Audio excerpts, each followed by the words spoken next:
院长，你的咖啡放桌上吧。好。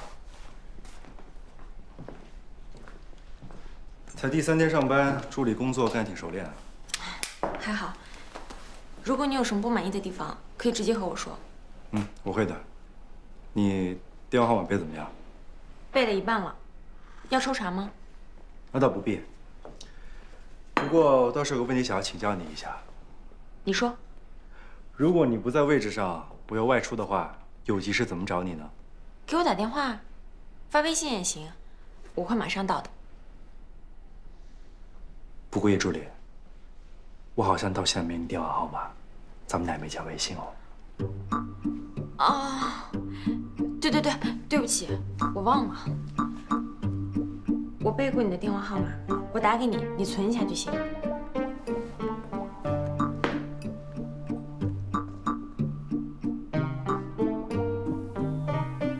是。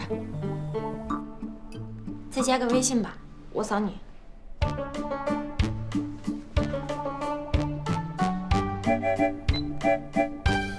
在备注前面加个 A， 这样我就可以在最前面了。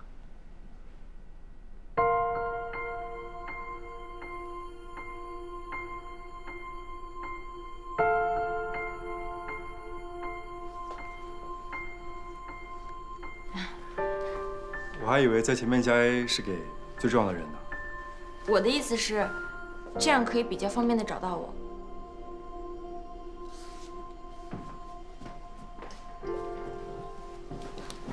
我还有一个事儿想跟你请示一下。你说。你经常久坐在电脑桌前，好像腰总是不太舒服，垫个腰枕会好一些。还有，你好像很喜欢绿植，茶水间里正好有空瓶，如果你喜欢，我可以定期帮你准备鲜花。好的，那你安排吧。好。我给你转了5000备用金，这部分钱是我私人出的，你记账就行，别到时候找我讨账。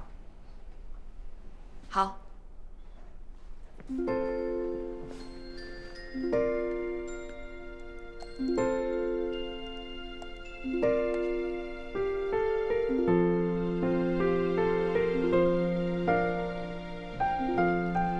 林太助。叶助理。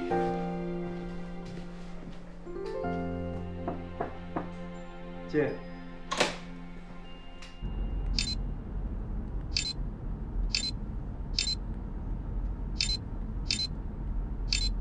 叶助理的表现你还满意吗？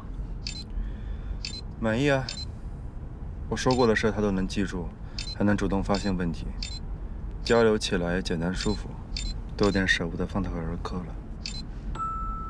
你认真的？当然是开玩笑。那就好，请不要忘了找他做助理的初衷。林特助，我觉得工作上认真点是没错，但聊天的时候可以放松点的。好的。院长，你是不是喜欢叶诗兰？有什么？我记得你一开始是想找他算账的。我那是为了调他当助理做铺垫，提醒他是欠我的，这样就能增加我的谈判筹码，好好让他配合我的计划。你可以换一种方式，没必要绕这么大个弯子。你不了解他，你了解就好。你别话里有话啊。我是看你乐在其中。我没有。有。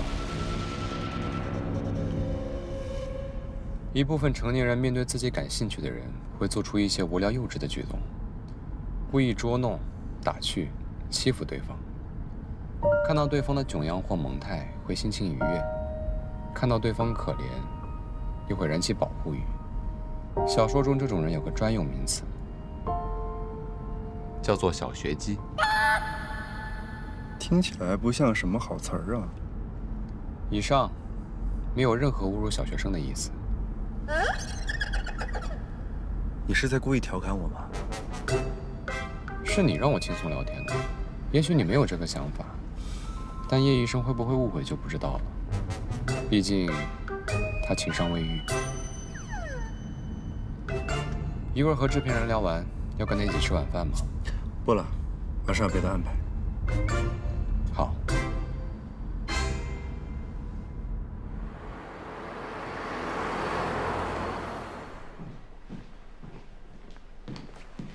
王院长，院长在吗？院长出去了。现在快到下班点了，他应该不会回来了。你有什么事需要我帮忙吗？没有。啊，对了，叶医生。哎。助理工作干得怎么样？还适应吗？还行，再尽快适应。助理呢，就是接触的人多，千万不能怕得罪人，一定协助陆院长把管理工作做好。嗯，好，我会的。好，那你慢走。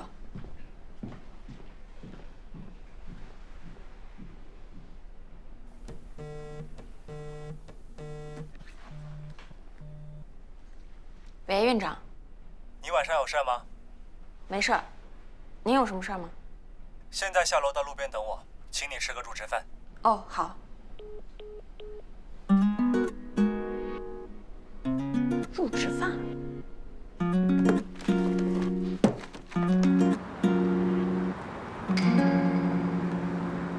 哎，咱晚上吃啥？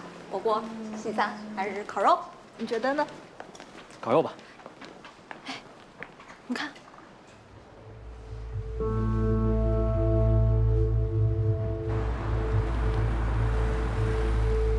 我就说不对劲儿吧，院长竟然给叶医生当司机。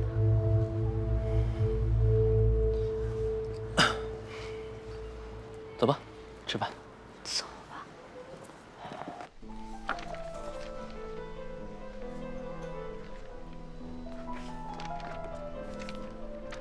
来一个这个西套餐吧。好的。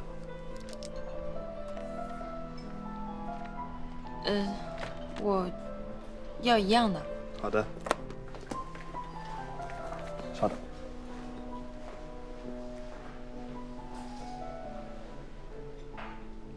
怎么了？这入职饭也太贵了吧？还没有你那盆鸡肉贵吧？院长，要不我把钱还给你吧？好啊。你是觉得我缺这笔钱吗？不缺。还是你想让我欠着你的？不是。不过这盆鸡肉定价确实有点贵啊。那我还你一半。我觉得行。我想要现金。好，我现在就去取。你傻不傻呀？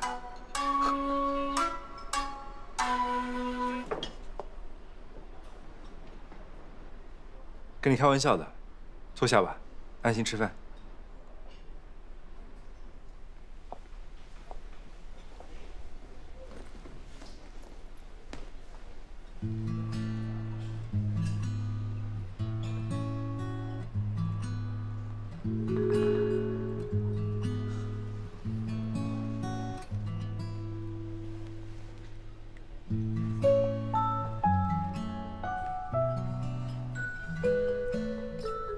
一部分成年人面对自己感兴趣的人，会做出一些无聊幼稚的举动，故意捉弄、打趣、欺负对方。看到对方的囧样或萌态，会心情愉悦；看到对方可怜，又会燃起保护欲。小说中这种人有个专用名词，叫做小学鸡。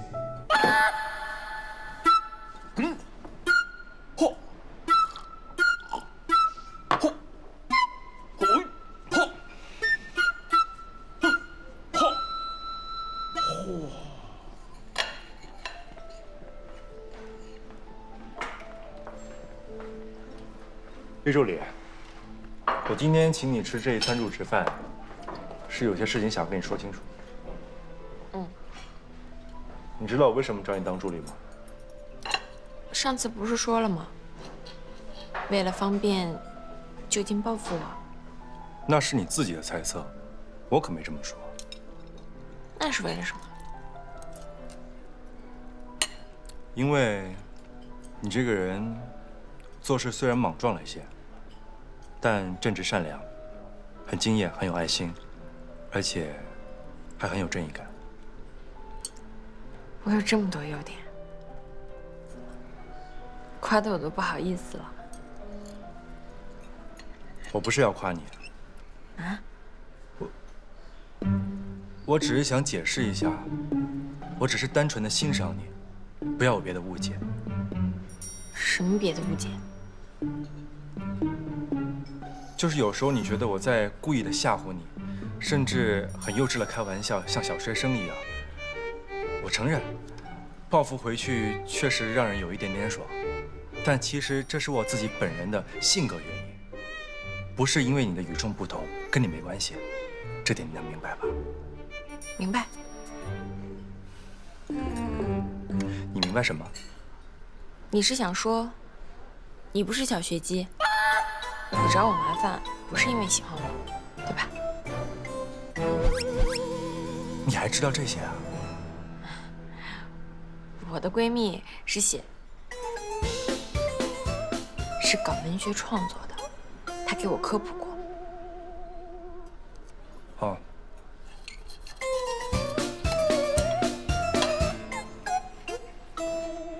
不过院长，你为什么会觉得我有这种误解？我也就随口一说。不过，你欣赏我和找我做助理有什么关系啊？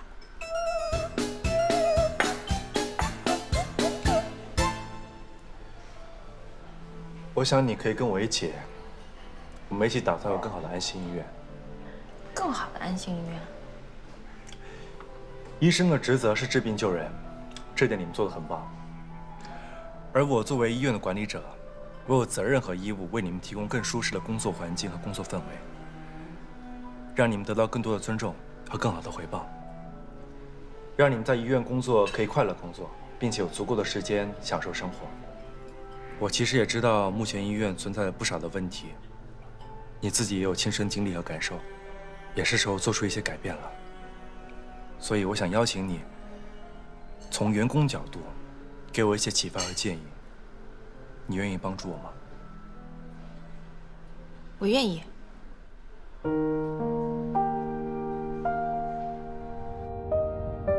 黄主任的确喜欢让我们帮他做私事，大家心里虽然都在抱怨，但没人拒绝。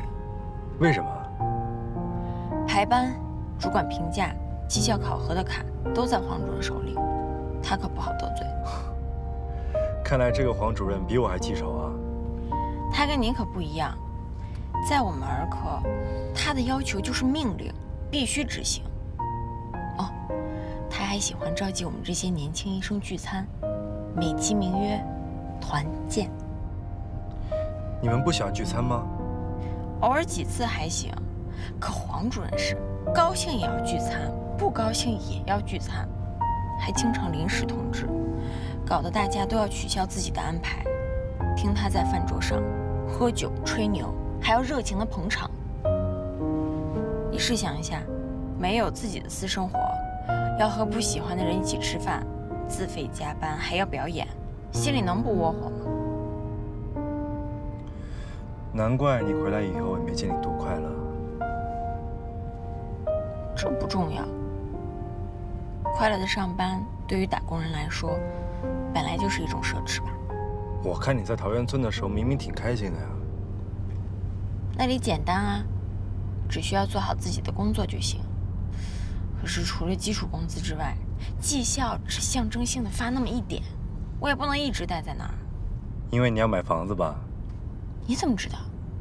那天晚上偷喝酒的时候你自己说的。你也喝了？对对对，我是共犯，行了吧？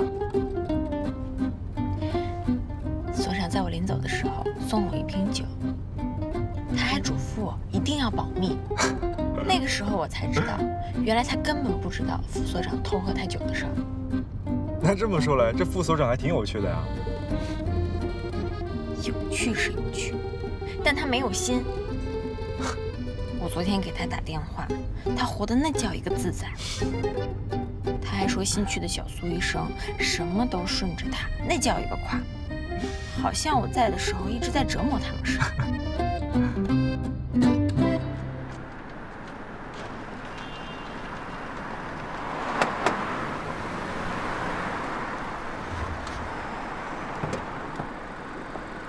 等一下，你闺蜜在家吗？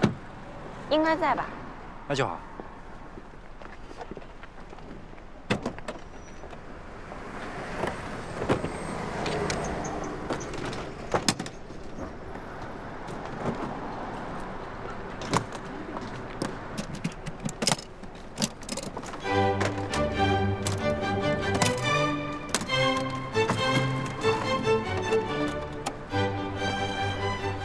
吃一盒还一箱，一共是10箱，怕你吃腻了，所以每种口味都买了一点。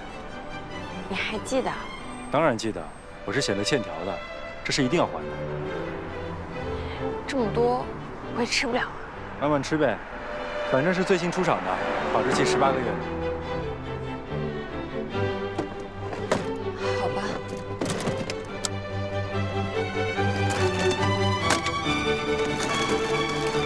好了，从现在开始，泡面还完了，我们在桃源村的账也算正式结清了。这就结清了？你是觉得还不够？够了，够了。领教了。叶时来，我发现你思考事情的时候，总喜欢往悲观的方面想。虽然你在桃源村的时候误会我，想要改造我，但其实你也帮助了我很多，也关心我，也没有真正伤害到我。但你心里好像只记得对我的恶劣，觉得我真的会报复你。我好像一直都是这样，已经习惯了。以后试着往积极的方面想吧，说不定会快乐一点。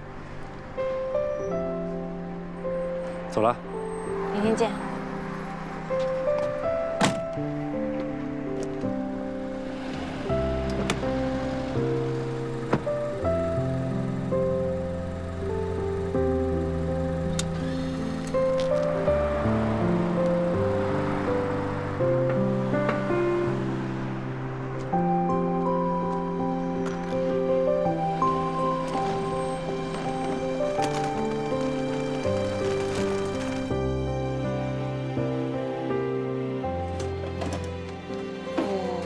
之前还纳闷呢，在桃源村的时候，他知道我是安心医院的医生，他突然就不辩解了，还顺着我的话说，拐弯抹角的想打听一些医院的事儿。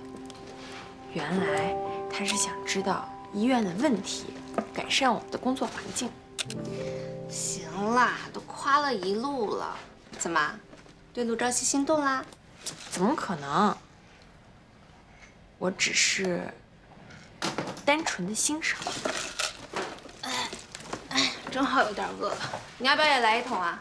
不用啦，今天晚上吃了大餐。陆朝夕请你的？入职饭。你之前一直担心陆朝夕可能会报复你，现在看来他好像一直在奖赏你啊。他就是个爱逗人玩的性格，其实就是个纸老虎，或者说更像只狐狸。而且他想做一个好院长，需要我帮忙。这么单纯啊？是啊，而且他还特意解释了，就怕我误会他对我有别的意思。解释？这难道不是心里有鬼？他条件那么好，之前肯定有不少爱慕者，估计是之前造成我什么困扰吧。条件很好的狐狸啊！哎，你有没有看过《小王子》？狐狸和王子接触、建立联系过程中，一点一点被驯养，然后不可避免地产生感情，成为彼此独一无二的人。你就别再瞎引申扩展了。你只要看到男人女人在一起，就觉得一定有爱情。爱情多美好呀！我也是因为向往才写这类题材的嘛。而且就我的经验而言，这男女主要是没有冲突了，再不来点爱情，读者都跑光了。别构思那小说了，快吃吧，再不吃都软了。这些你可要负责一半。小意思。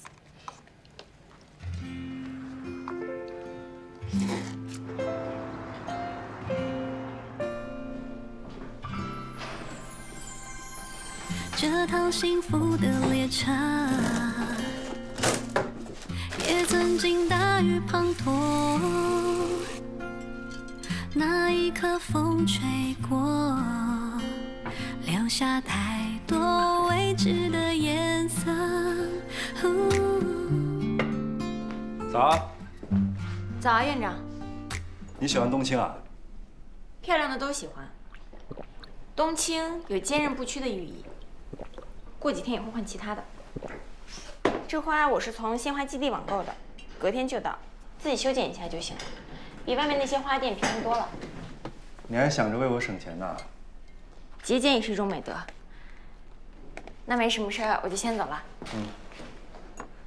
哦，对了，你那有黄主任出版的新书吗？没有，我还没买呢。他都没送你一本。我们都是自己买的，帮忙增加销量嘛。那你去黄主任那帮我借一本吧，就说我想看看。好。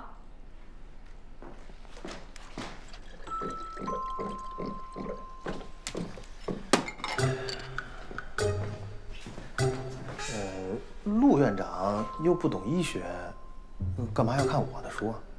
我也不知道，院长说想看，就让我来借一本。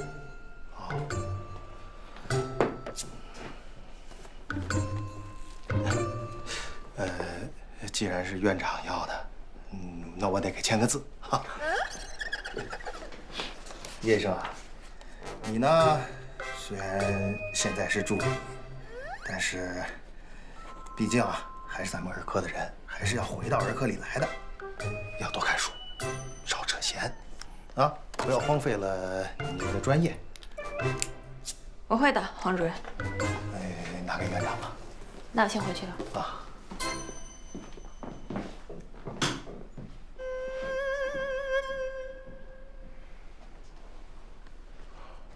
哎，坐。我们继续。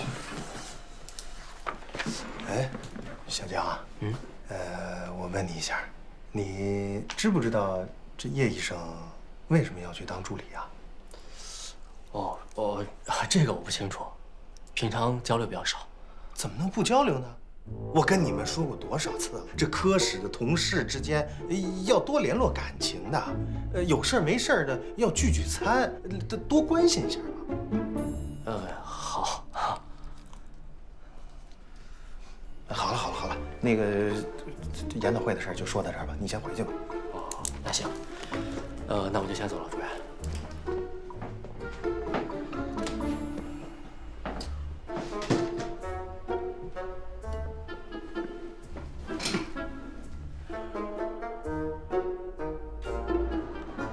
你下午去儿科办公室转一圈，针对院长信箱随便聊点什么。好。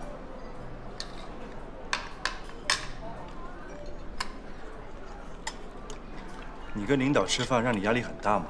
每次都吃这么快？没有，我是习惯吃得快。不过其他人的话，应该会有压力吧？因为什么？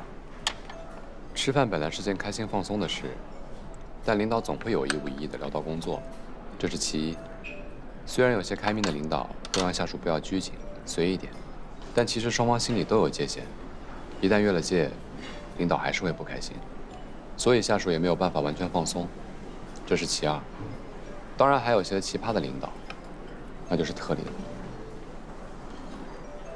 以上，请不要对号入座。你明明说的是我吧？所以，我上次说你和叶助理的事越界了吗？没有，但是跑偏了。我觉得现在下定论还是为时过早。我说林特助，我发现你闲聊天跟工作的时候，完全用的不是同一个脑回路，好像进入另外一个世界。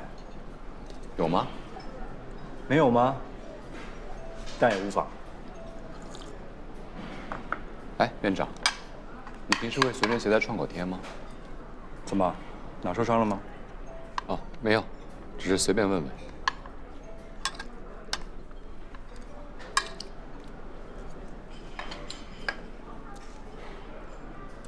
我吃完了，有事先走一步。好。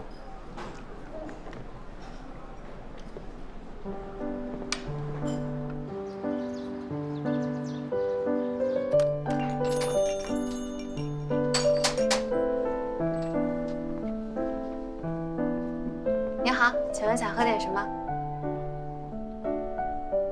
我们的草莓是刚到的货，非常新鲜，要不要还是来杯草莓奶昔？您来过几次？我记得您。哦，给我来杯冰美式吧，另外加3份浓缩，外带。加这么多可能会有点苦啊。没事儿。好。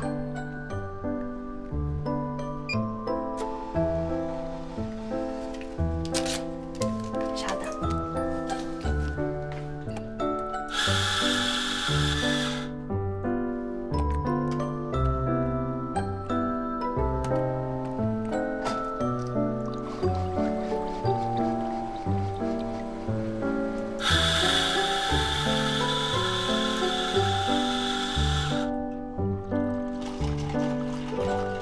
3倍浓缩冰美式，谢谢。拿走。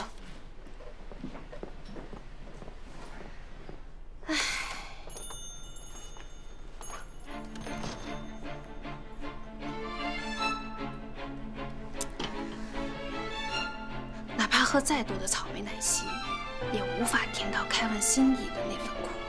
偶尔也需要一杯加浓缩的冰美式，来提醒自己，不要忘了那些年的悲惨过往。这东西不错，值得表扬。谢谢。一会儿我要去你家监督保洁，有什么事儿你给我打电话吧。好。哟，黄主任。黄主任，陆院长，您找我有事儿啊？啊，想跟您聊2句。来，那边坐。哎，备事来。那我去泡茶。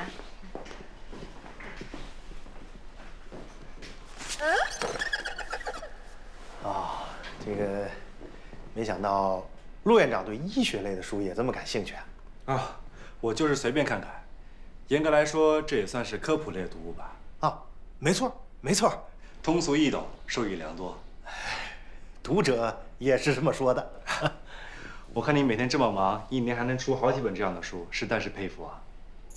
哎，这个普及医学知识嘛，不瞒您说，自从我出了这本书啊，有很多读者读了以后，知道我是咱们安兴医院的儿科主任，特地预约我给他们看病的。那我们安心医院能有您这样的名医，实在是荣幸了。哎呀，院长夸奖了。对了，那您百忙之中找我有什么事儿呢？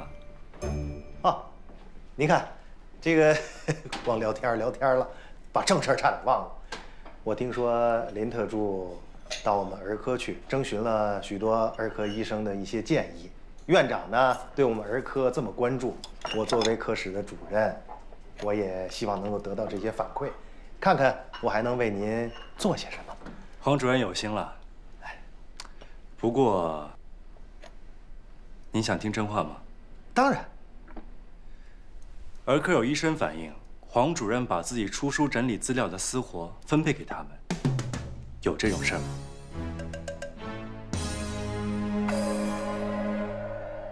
有，不过啊，不是分配，是他们主动要求这么做的，并且还说呀，他们这么做还能够学到很多东西。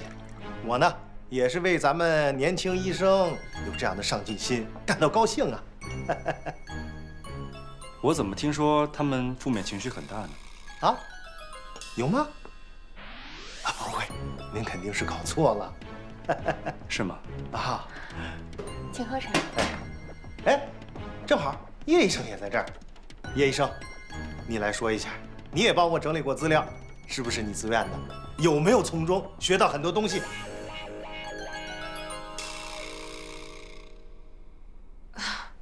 我，黄主任，你这么问吓到叶医生了。没错，叶医生的确反映过相同的问题。哎，啊？黄主任，员工有负面情绪，我作为院长，不得不过问一下。啊，如果是这样的话，那确实是我的问题。不过呀，我没有听到这方面的意见，我不知道啊。不过院长放心，我啊一定改。有则改之，无则加勉吧。哎，喝茶。好。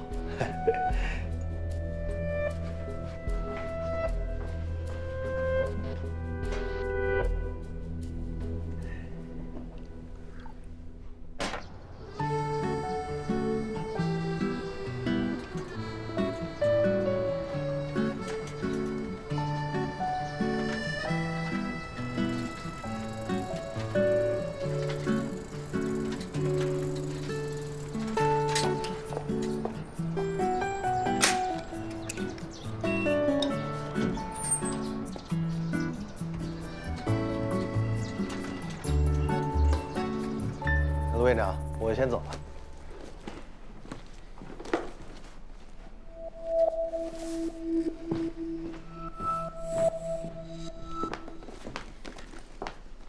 叶助理，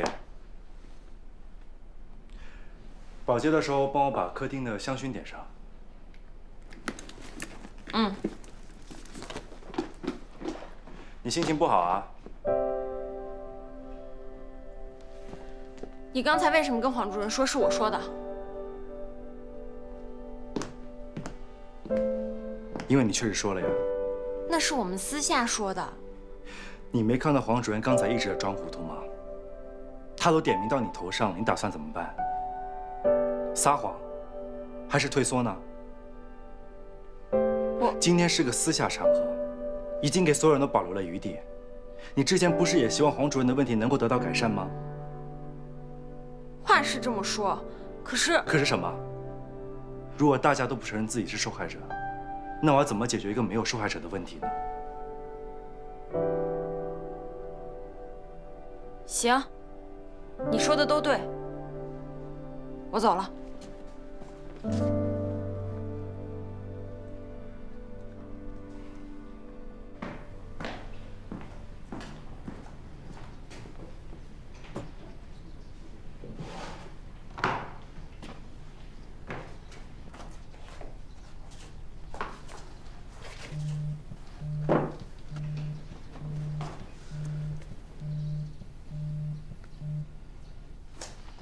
喂，我才看到你的微信，陆朝夕这是等于把你卖了呀？是啊，黄主任一定恨死我了。这你都没说他吗？我说了，是陆朝夕一副很有道理的样子。我也是，一到关键时刻我就说不出话，气死我。亏你还说欣赏他。我那是上当受骗，被他洗脑了。早知道这样，我还不如待在桃源村呢。他是属狐狸的嘛，以后我在他面前一定要装哑巴。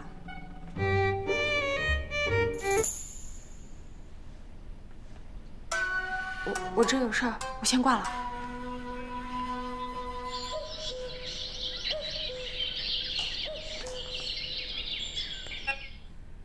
你好。你好，宝洁，麻烦开下门禁。好。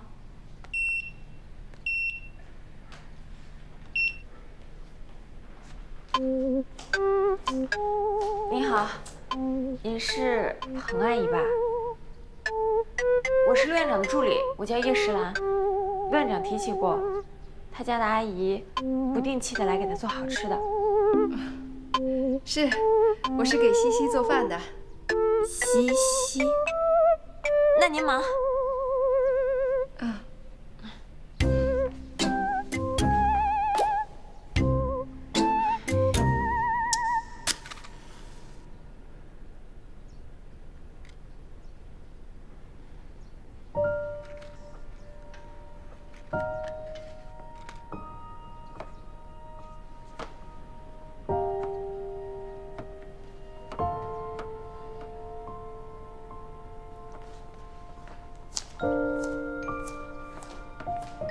阿姨，我来帮您吧。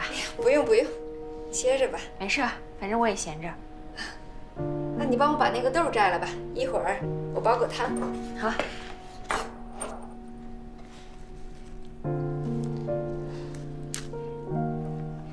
小叶助理啊，你刚才生气说的话，我是不会跟西西说的。谢谢阿姨。哎呀，我也被这个孩子气过很多次，所以呀，你的心情我特别能够理解。您在他们家工作很长时间了吧？啊，很多年了。我是看着他从小长大的，一直把他当儿子养。这孩子呀，从小就很皮。这些年出国留学，毕业以后又忙于工作，我们就很少见面。哎，和平了很多。刚才看你这么生气啊，看来他还是老样子。那平常惹您生气的时候，您都怎么做呀？有一次他把我气急了，我就偷偷的把他的作业本藏起来，让他去学校挨老师的批评。真的啊？啊，这还有假？不过他呀是一点亏都不吃。我藏他的作业本，他就偷换我的盐，一碗菜怎么放都不咸。这的确像是他做出来的事儿，什么都记得，然后冷不丁给你来一下。是啊，这小子啊特别记仇，你这个助理可不好当哦。哎，小野助理，哎，你父母是干什么工作的呀？我爸去世了，我妈和再婚的叔叔在菜市场卖菜。不好意思啊，我多嘴了。没事，我爸已经去世很多年了。那小野助理，你会做菜吗？家常菜会做一些。哦，跟妈妈学的？不是，上初中的时候我就住校了，后来大学毕业，我一个人搬出来住，才有条件学了一点。那还是有天赋啊。来，这一颗。谢谢阿姨。不客气，随便点啊。阿姨，我主要负责陆院长生活方面的事，刚调任不久，了解的不多，有些事可不可以向您请教啊？当然可以。你这么生他的气，还惦记着工作啊？生气归生气，好好工作是本分。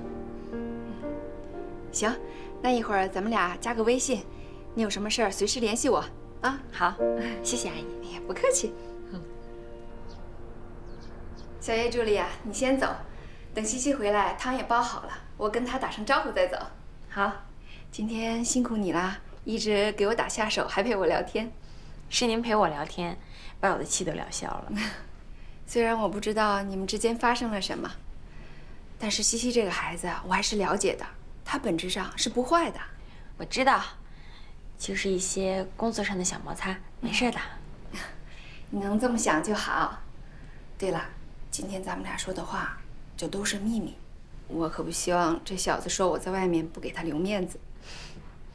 好，秘密。那阿姨，我先走了。好，走吧，注意安全啊。拜拜。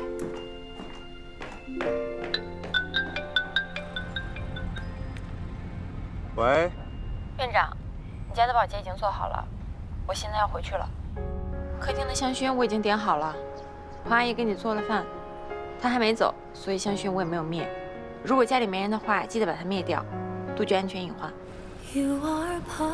啊，还有什么事要交代吗？没有了。哦，对了，以后来我家来回都打车吧，从此让你出钱。不用了，我骑车就行。那没什么事儿，我先挂了。我。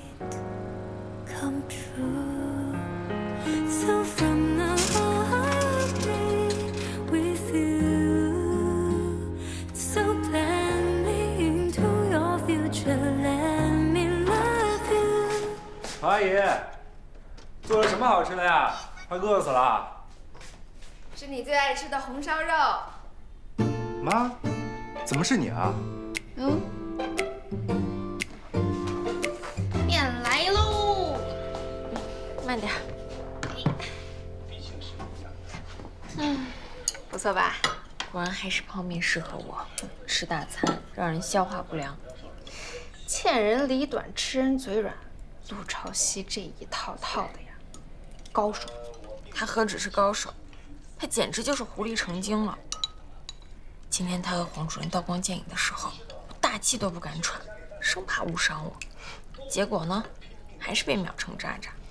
你这是从新手村出来就遇上帮战了，而且直接对上帮主，等级差太多，只能是炮灰。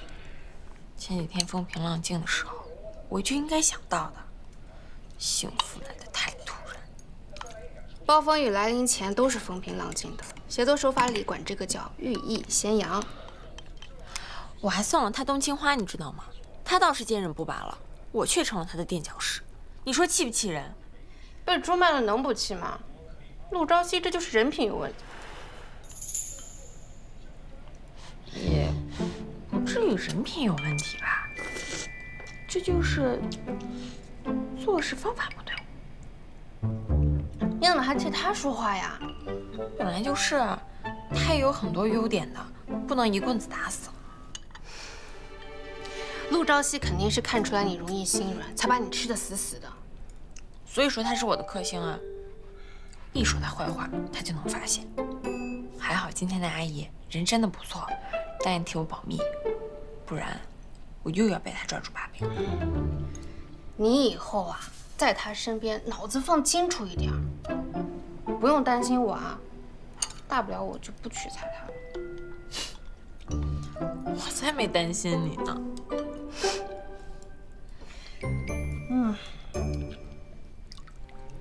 彭阿姨有事回老家了，你也没必要骗她呀。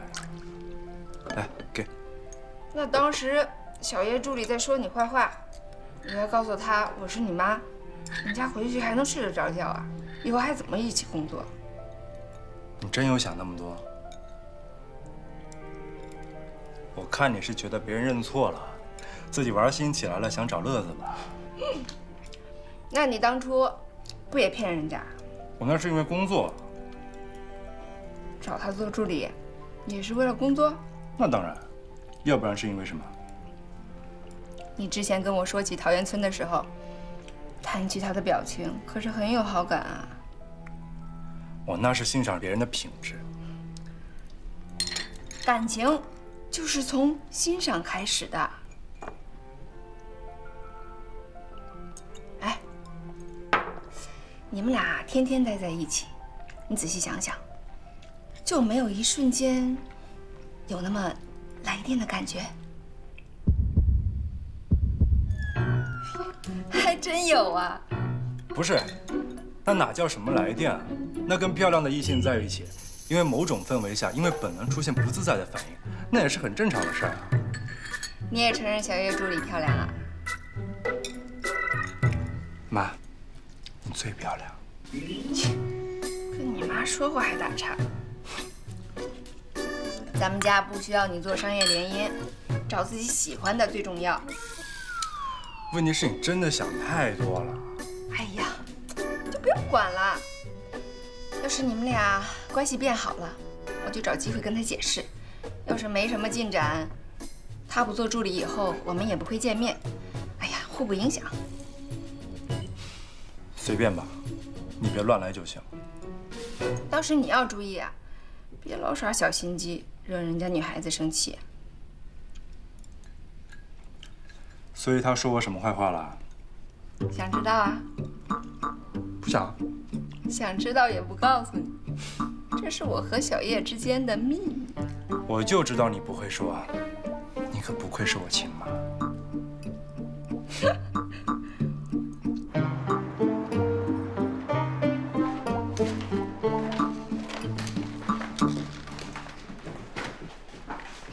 哎，早。早。哎，早医生，你把黄主任那个资料给我啊。我还没弄完呢，黄主任催了。不是，黄主任说不要我们整理了，让我把资料收齐还给他。黄主任吃善良药了。昨天林特助来找过咱们以后啊，这黄主任啊让院长给叫上去了，估计是被院长给骂了。我们昨天什么都没说呀。昨天上午呀，院长让叶医生去找黄主任拿了一本书，估计是早就听说了这事。我知道了，一定是叶医生告的状。叶医生这么刚的吗？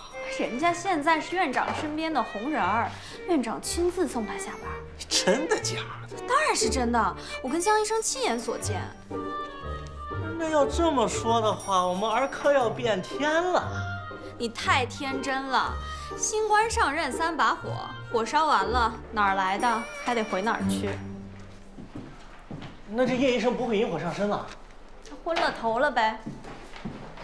说实话，我还挺佩服人叶医生的，最起码他做了我们想做但不敢做的事儿，现在也算是帮了我们的忙，我们应该好好感谢人家才对。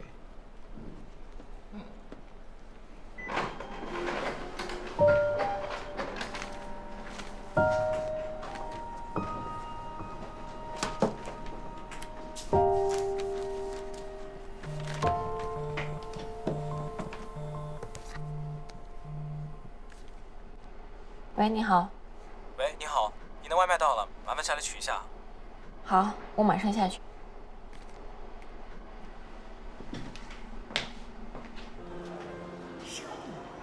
你好，你好，是1162吗？是，这是您外卖，谢谢。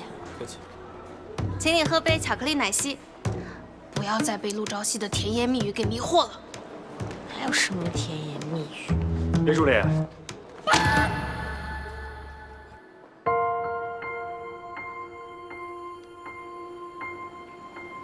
还是我来吧。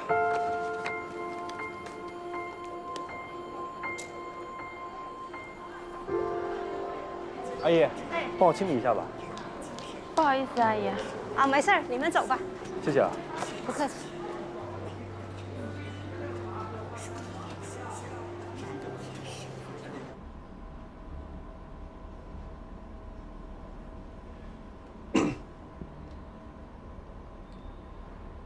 刚才点的什么？我陪你一杯吧。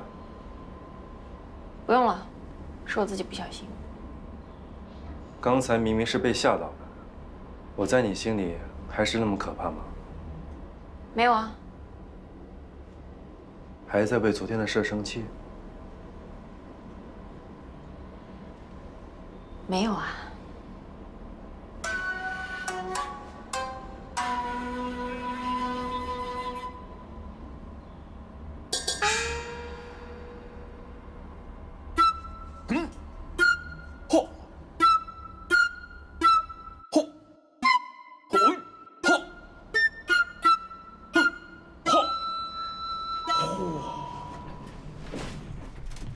叶助理，外卖是不能送上来的吗？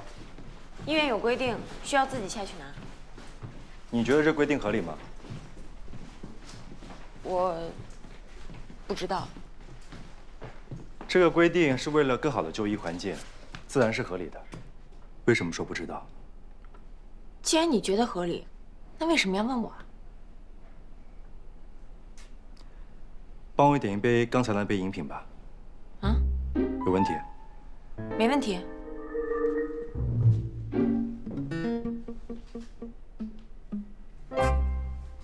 你的警告起了作用，黄主任让我把资料都收回去了。见风使舵，动作倒是挺快的。儿科其他的事情，你为什么没有顺便点一点他？如果没有佐证，他只会跟我打太极。而且他是安心的老员工，又是科室主任。如果对他处理的理由不充分，那他在其他主任或者医生同行面前胡乱编排，对我们可不太友好。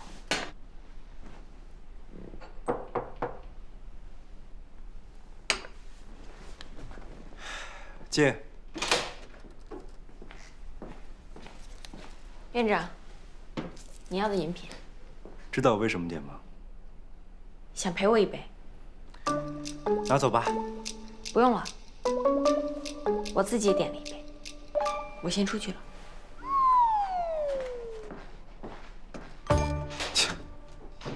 自己点一杯。怎么了？没什么，有话直说。只是想起了一句网络流行语，说来听听。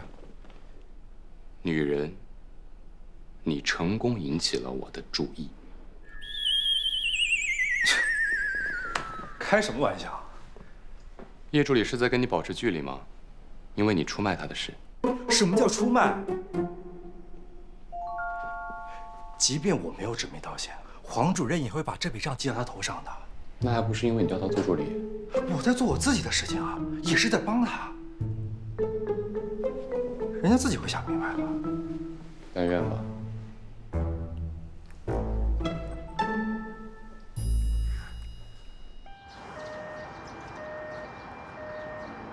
我说他怎么把叶诗兰调去张助理了呢？原来在这儿等着我呢。哎呀，你说，许副院长，我们黄主任，我们当年不都是这么过来的吗？啊，帮领导做些事情，这怎么了？干嘛这么上纲上线的？弄得自己跟青天大老爷一样。我早就提醒过你，要收敛一点。许院长，你不能小看这个陆朝夕，他呢是为简历贴金来的，到时候哗众取宠一顿，捅了一堆篓子，到最后不还得你来收拾吗？啊，你就说，这个纪录片这事吧，陈主任不知道被他灌了什么迷魂汤，啊，居然一点都不反对了。那些产妇们都知道要拍摄纪录片的事儿了吗？不知道，到现在还没听到这样的声音，应该啊还在保密阶段。啊，对了，那个许院长，您听说咱们集团张董的儿媳妇儿也要在咱们医院生产了吗？我前一阵子还在妇产科见过她呢。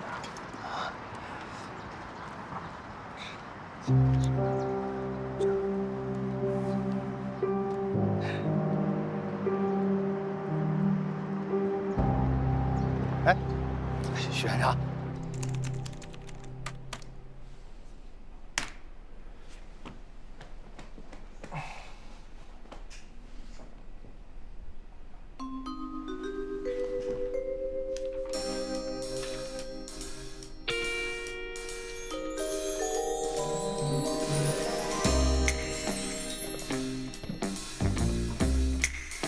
小叶子反套路到陆朝夕，心情爽吗？看到他吃瘪的样子，太开心了。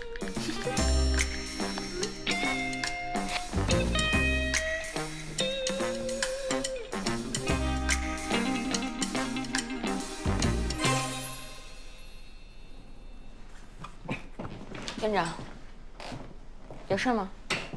吃饭了吗？还没呢。想吃什么？我请你。不用了。要不你请我吧？啊？啊什么？你不会这么小气吧？那你想吃什么？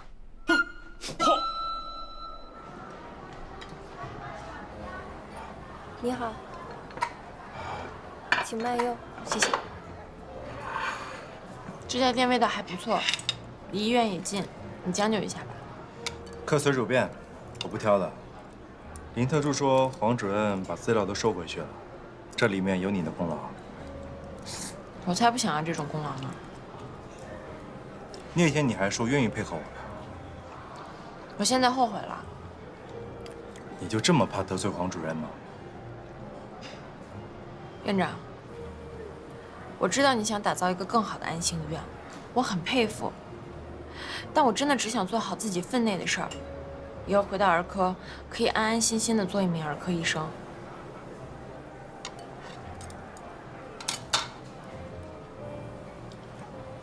还以为你是很有正义感的人呢。正义感能当饭吃吗？那你这样明哲保身能让你快乐吗？我快不快乐对你重要吗？当然重要啊。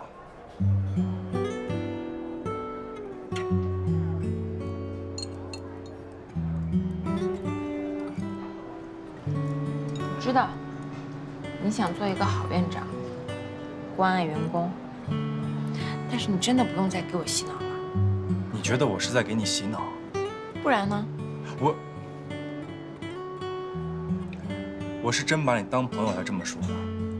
你把我当朋友？对啊，你不觉得我们挺有缘分的吗？我被困的时候是你收留了我，而你刚好是安心医院的医生，想要被调回来，而正好我又是安心医院的新任院长，好像是挺有缘分的。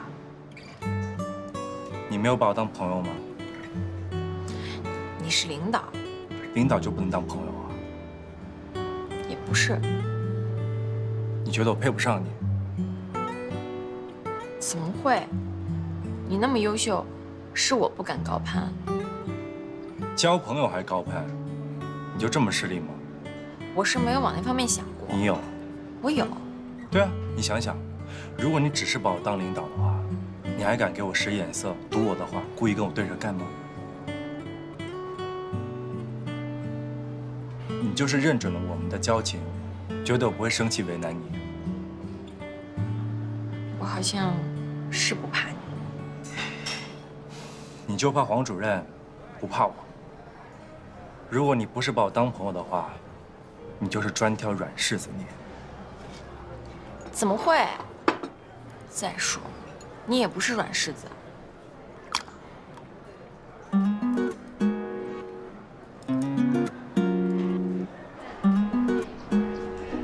叶石兰，既然我们是朋友，那我以后这么叫你吧。好啊，不过我还是习惯叫你院长。可以啊，听起来很带感。其实你一点也不像院长，我印象中的院长都是穿白大褂的。小哥哥，小哥哥，你女朋友也太漂亮了吧！送她一枝花吧。她不是我女朋友。可是你们很般配。那这个小姐就可高攀不起吧？别闹了，别打扰人家工作。院长，院长好，哥哥，你们好。你女朋友太漂亮了，送她一枝花吧。一枝花多少钱一枝啊？5块。来这。走吧。语文。祝你们的爱情甜甜美美。谢谢。谢谢。哎，等一下，小姑娘，还有多少枝花？15枝，75。行，我全要了。你干嘛？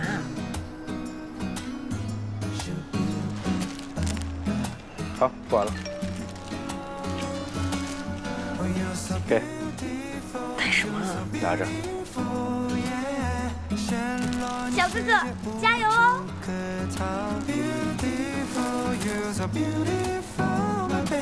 期待下个猝不及防的心跳。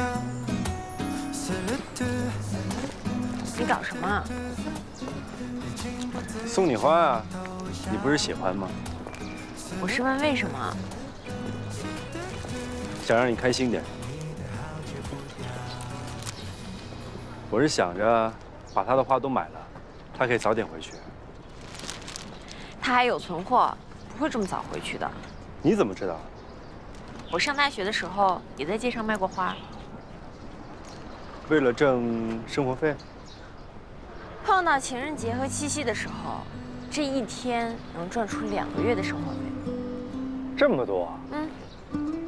不过我不知道你的生活标准，我1个月大概也就几百块吧。那你在卖花的时候，也像他们那样嘴巴那么甜吗？当然啊，一定要积极热情。遇到女生就夸她漂亮，遇到男生就夸帅气，遇到是情侣的就祝他们幸福美满，祝福不是情侣的早日牵手成功。而且一定要有眼力见，如果遇到有希望的就多推销推销，没希望的就不要浪费时间。总之，小嘴要甜，多说漂亮话，生意一定会好的。笑什么？啊？我看你一直在笑。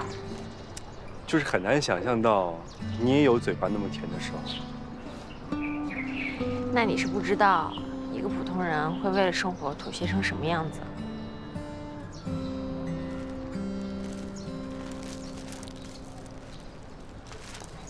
你这是要干嘛？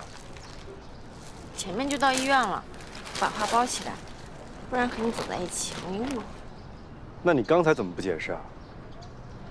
他们应该能看出你是在开玩笑吧？那可不一定哦。走了，管人家怎么想的。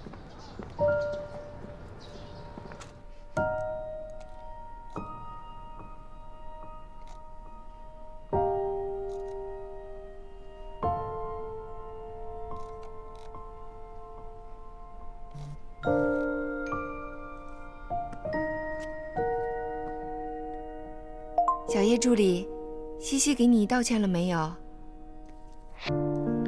不用道歉，他本身也没做错什么，是我自己的问题。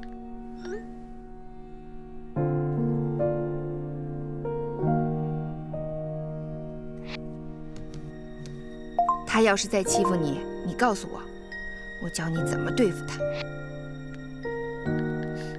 谢谢阿姨。院长，叶时兰，帮我收拾一下茶具，下午不回来了。好的。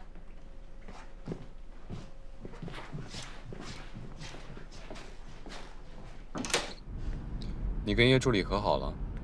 什么叫和好？我跟叶时兰本来也挺好的。看出来了，你都直接叫名字了。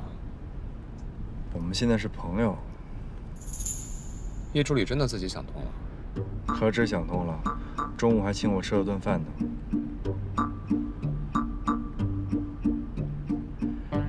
人家叶时兰才不是小家子气的人，孰是孰非，心里明白得很。我欣赏的人绝对错不了的。万事无绝对。你是真的很容易把天聊死啊！我们要去见的这个猎头是专门负责医生领域的，手上的资源很多。我刚知道他是我的学长。行，一会儿你主聊吧。好。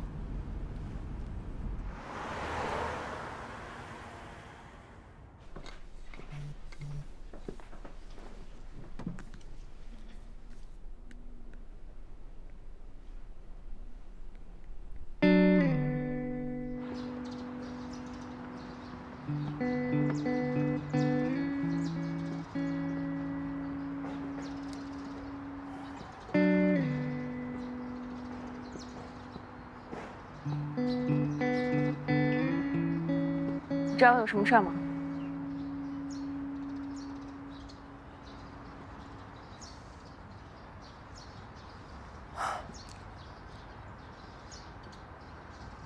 院长在追你啊？当然不是，但这不关你的事吧？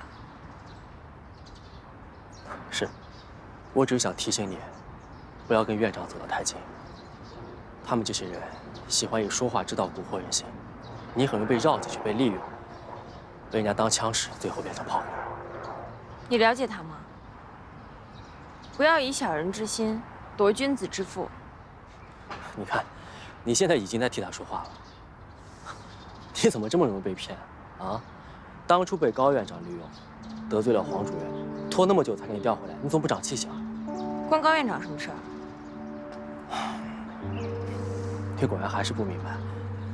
叶时兰，我是不会害你的，你听我一句劝行吗？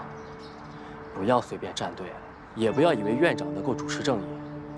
我们就说黄主任吧，这些年给我们医院做了不少贡献，又是儿科名医，院长是不会因为他犯了什么小错就对他怎么样的。院长怎么对黄主任，不是我要操心的事，我只是一个临时小助理。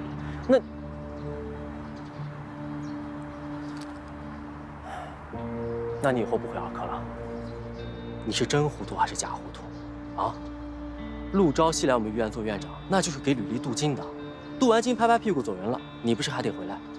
你说你把黄主任得罪了，你有好果子吃啊？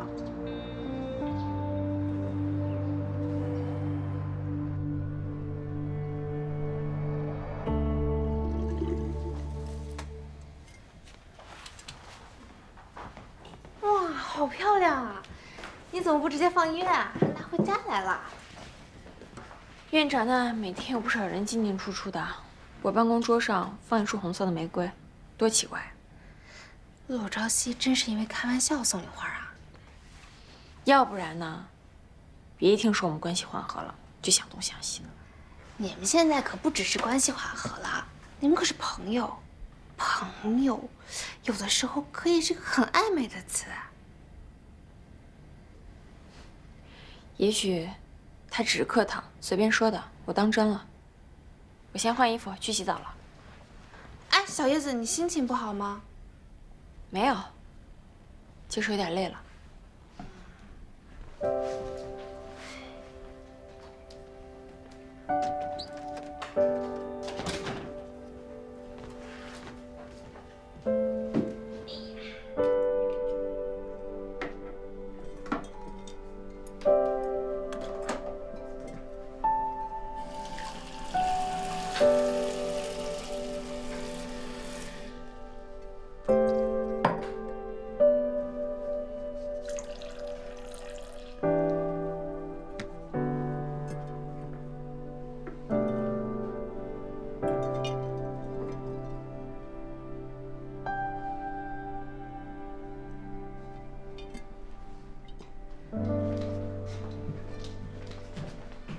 叶时兰，早啊！早，院长。我帮你开门。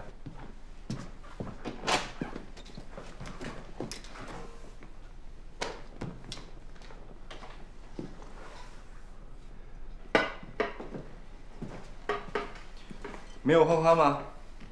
剪了根部换了水，还能再撑2天。我说你，也没有必要这么节俭吧？新买的花已经在路上了，到了就还。哦，又给我准备什么花？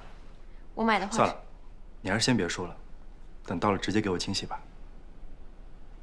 院长，你这样让我压力很大。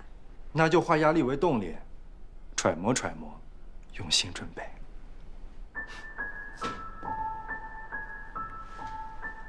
我先出去了。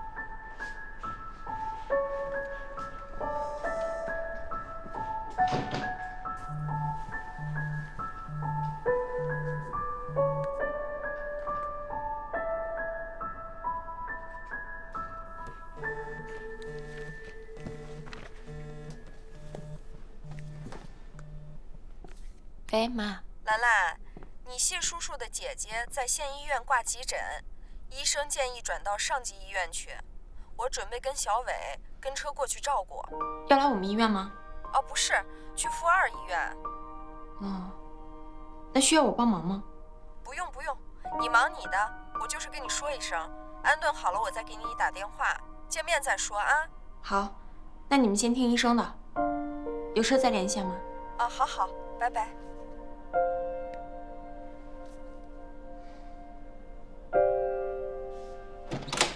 叶时兰，帮我下楼拿个外卖。好。